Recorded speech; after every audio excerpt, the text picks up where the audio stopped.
Starting with like who was Dad, like I could spend hours trying to explain a giant circle around who he was at the core, because he was so complicated. He was the most compassionate, conflicted, complicated, charismatic. When I've tried to explain him to somebody who's never met him, or like a friend who's never met him in college or whatever, like I'd always say my dad is he's like the most beautiful conundrum. There definitely was dark. There were a lot of things that weren't perfect. I mean, there really were some things that were downright crazy at times.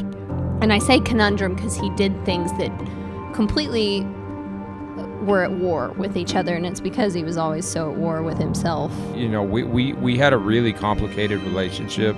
Because he was a brilliant, one-of-a-kind, beautiful, dark individual. It took me a long time to realize that. I guess that's probably the relationship that a lot of kids have with their parents. We meet people who are never going to know our parents, which is a really weird thing when you get close to people when you get older, because I think we feel so close, like they were such a huge part of who I am. He always, even pre-law, I mean, I remember like when we were younger, it was almost like his sense of justice in the world was innate. Even growing up, like if he saw something wrong or whatever, like he was going to go fight.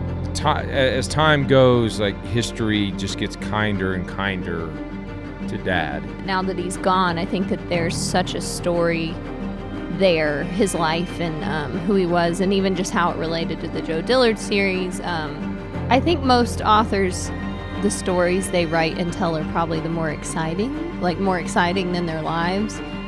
Dad was kind of the opposite. The actual person that he is in his life is almost more, I think, interesting and complicated and beautiful than his books. The Scott Pratt story might be more interesting than the Joe Dillard story.